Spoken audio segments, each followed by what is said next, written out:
welcome to Austria. And I'm you. glad this is your first interview, so I can ask you, and I can say the next statement. Luckily you made it. You're gonna get a lot of that today. Yeah, I think we are. I hope things are gonna go well for you today. But I have a funny story about this because I was sick myself both times we were supposed to play in Vienna, and I would have been really gutted if I missed your show. So what I would like to ask you is, what is it that you maybe missed the last 2 years that you've been busy touring and working, and I guess there are a lot of things that you missed. You couldn't be somewhere because of other things. I think the most irritating thing is actually missing shows. Like you know, when you were ill, you missed our shows. Like it's exactly the same thing with us. We're always too busy to see anyone else play. Like especially at festivals and stuff. There's always really good people playing that we want to go and see, and then we have to leave and go to the next place. I think that's really annoys me that we can't see more music. Being musicians, you know, in a band, we should have the perfect job for seeing tons of music the whole time, and we never really get the time to. It's annoying. What was the last show you saw? We've had 2 weeks off, so we haven't been at any festivals. What was the last? It would have been a festival show. It would have been maybe the Maccabees in that French one. Yeah, we saw the Maccabees in France, which was fantastic. Nice. Me and Charles saw Deftones at the Hurricane and Southside festivals, which was really good actually. I was pleasantly surprised. They were amazing. But you know, every so often you get to see one or two, but you never get to stick around for the headliners. Like, I mean, for example, in that festival in France, Phoenix were playing the headliner, and they're like, I think that album is fantastic, and I'd have loved to have seen them play. We didn't get the opportunity to, unfortunately. What did you have too much of? I don't know. It's hard to say. I don't feel like we've had too much of anything. I don't feel like I'm bored of anything. Like, I think if I felt like really exhausted and I didn't want to play a show or something, then I'd say we'd done too many shows. We've done a lot of shows, but I've still enjoyed playing all of the shows, so that can't really be that. I don't know. Probably too much whiskey. I think we've had a lot of whiskey this last 2 years, and probably too much of that. Maybe the travelling as well. Like getting on a plane. Too many airports. Yeah, airports. There you go. Too much of that. How do you spend your time? Movies or series?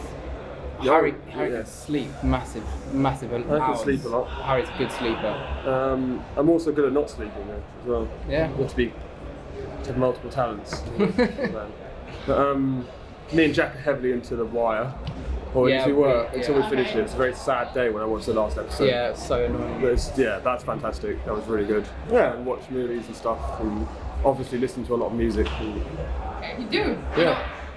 Secret? No. Well, not our own music, but other people's. Yeah. Okay, what do you listen to? Top 5? All sorts, really. I really love the new Arcade Fire record. Something I've been listening to a lot recently.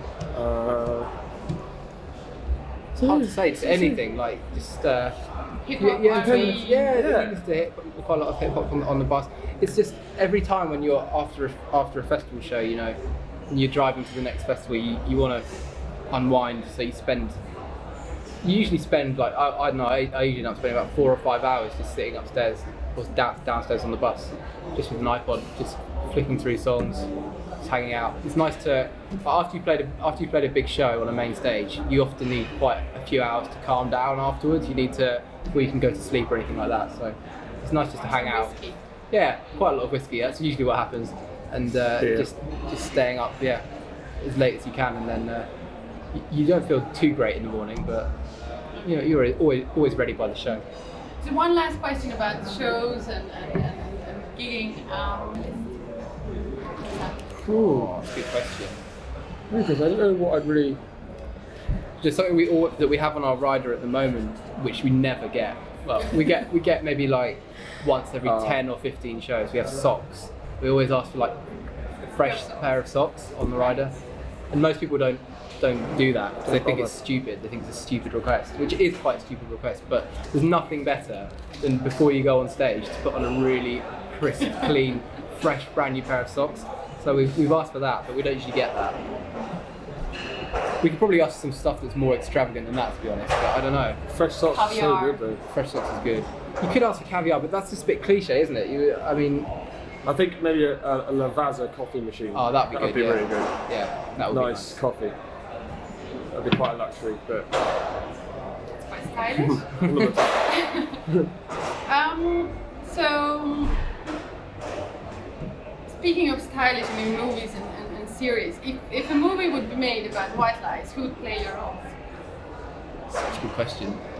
Depends. I mean, I think one of my favourite actors is definitely too old to play, but like maybe if we were, it's impossible because he'll Fantasy be anyway. So all right, yeah. say So any age of that actor. I would love Harrison Ford to play me, but I mean, he's pushing 70 now, I think. So He is quite a badass. he still looks quite young. Maybe he'd get away with about 30 if he tried. Go on, you, Harry.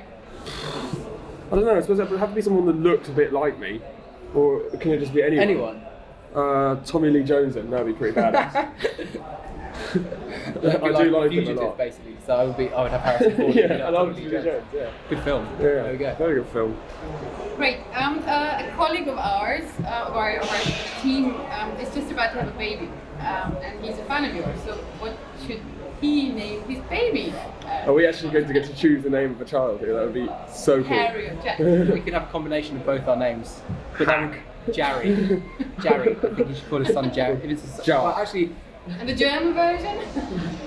I don't know. I don't even know what the German version of Jack is. What's the German version of Jack? Jack. Doesn't have one. Joseph. Okay. Joe. Yeah. What's Harry then? What's the German version of Harry? Harry. It's Harald.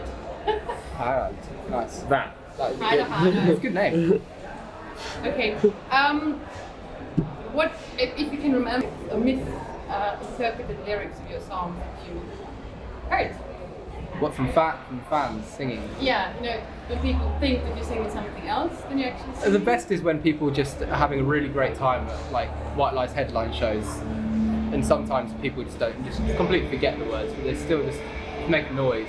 It's kind of Yeah, like, they Something actually- you would laugh about. Well, so like, sometimes when you play a brand like a new song and no one's ever heard it before, they're still trying to sing along. yeah. It's really, it is quite funny. But I think my favourite was Italian X Factor. Yeah. Oh my god. Yeah.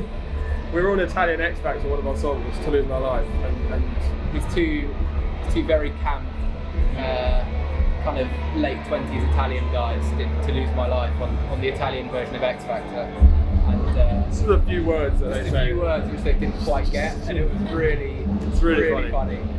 The judges quite liked it though. to remember to see it on YouTube.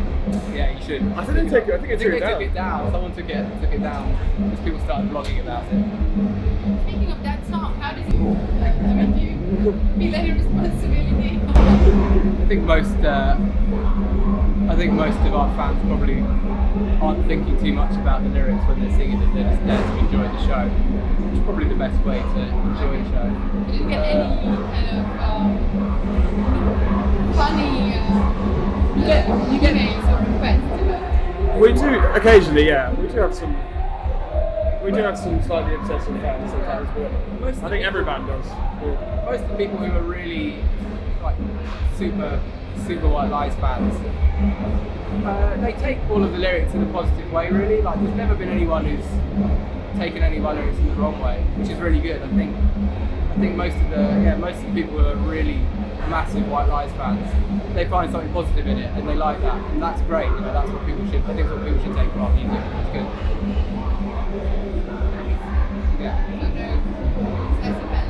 Yeah, and just more of a We're playing a few more shows this year. We've still got a few festivals to go. We're actually going to Mexico for the first time, which will be fantastic. Yeah, I'm very much looking forward to that. And just getting ready for the next record to come out. Really, just learning. We have a new member who plays with us live now. And stepping up the live show, so we just want to make sure that it's, we put as much as we can into it and make sure the show's as good as it possibly can be for next year.